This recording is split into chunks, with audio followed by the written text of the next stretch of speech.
கத்திகள் முன் எரிய வேண்டாம்.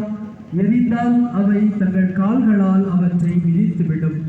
ஆகையால் பிறர் உங்களுக்கு செய்ய வேண்டும் என விரும்புகிறவற்றையெல்லாம் நீங்களும் அவர்களுக்கு செய்யுங்கள்.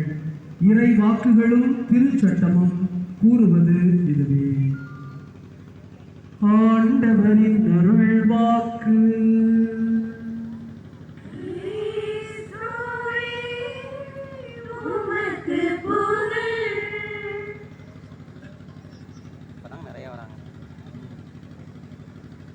நன்மைக்கு தீமை செய்பவன் இழிப்பிறவி என்று சொல்வார்கள். நன்மைக்கு நன்மை செய்பவன் மனித பிறவி என்று சொல்வார்கள். தீமைக்கு நன்மை செய்பவன் தெய்வ பிறவி என்று சொல்வார்கள். இயேசு கிறிஸ்துவுக்குள் பிரியமான அன்பு சகோதர சகோதரிகளே, அம்மா என்றால் அழகு என்று சொல்வார்கள். அம்மா என்றால் அன்பு என்று சொல்வார்கள். அம்மா என்றால் பகிர்வு, பாசம் என்று சொல்வார்கள். இப்படி அம்மா என்ற அந்த வார்த்தைக்கு பல இலக்கணங்களை, வரையறைகளை சொல்லிக் கொண்டே இருக்கலாம். நமது அன்பு தாய், பாசத்தாய், ராஜகன்னி தாயினுடைய விழாவை இன்று நாம் கொண்டாடி கொண்டிருக்கின்றோம்.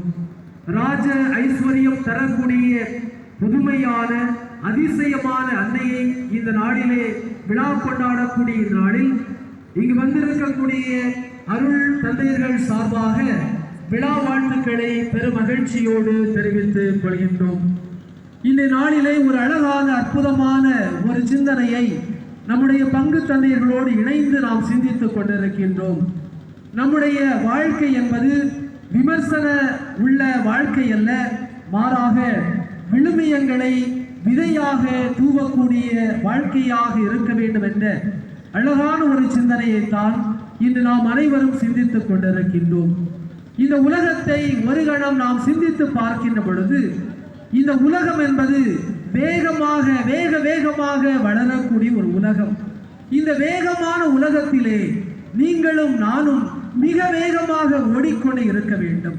ஒருவேளை நாம் மிக வேகமாக அல்லது வேகமாக செல்லவில்லை என்றால் இந்த உலகம் நம்மை பார்க்கக்கூடியது அல்லது நமக்கென்று ஒரு முத்திரை வைக்கக்கூடியது முட்டாள் என்று விமர்சனம் செய்துவிடும்.